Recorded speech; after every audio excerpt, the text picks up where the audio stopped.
Ang mabuting balita ng Panginoon ayon kay San Lucas. Papuri sa iyo, Panginoon.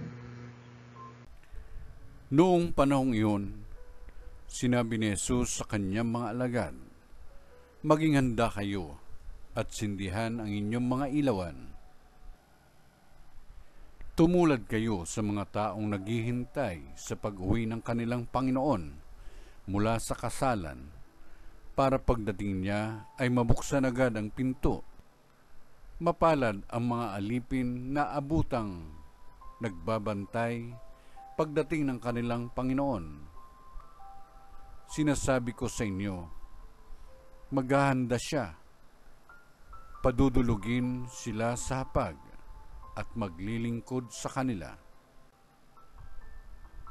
Mapapalad sila kung maratnan niya silang handa. Dumating man siya ng hating gabi o madaling araw siya dumating." Noong panahong iyon, sinabi ni Jesus sa kanyang mga alagad, "Tandaan ninyo ito, kung alam lamang ng puno ng sambahayan kung anong oras darating ang magnanakaw, hindi niya pababayaang pasukin ang kanyang bahay. Kayo may dapat tumanda, sapagkat darating ang Anak ng Tao sa oras na hindi ninyo inaasahan." Itinanong ni Pedro, "Panginoon, sinasabi po ba ninyo ang talinhagang ito para sa amin o para sa lahat?" Tumugon ang Panginoon, "Sino nga ang tapat at matalinong alipin?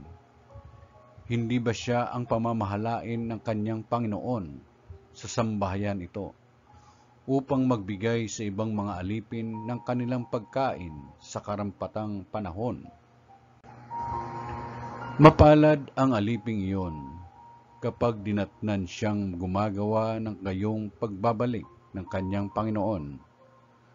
Sinasabi ko sa inyo, pamamahalain siya ng kanyang Panginoon sa lahat ng ari-arian nito. Ngunit kung sabihin sa sarili ng aliping iyon, matatagalan pa bago magbalik ang aking Panginoon, at simulan niyang bugbugin ang ibang alipin, lalaki at babae, at kumain, uminom at maglasing,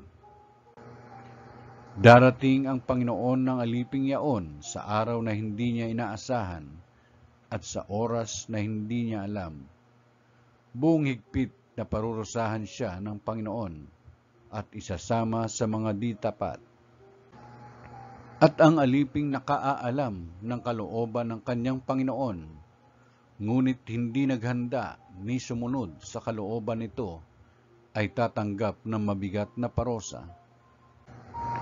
Ngunit ang aliping hindi nakaaalam ng kalooban ng kanyang Panginoon at gumawa ng mga bagay na nararapat niyang pagdusahan, ay tatanggap ng magaang parusa. Ang binigyan ng maraming bagay ay hahanapan ng maraming bagay, at ang pinagkatiwalaan ng lalong maraming bagay ay pananagutin sa lalong maraming bagay. Ang mabuting balita ng Panginoon. Pinupuri ka namin, Panginoon.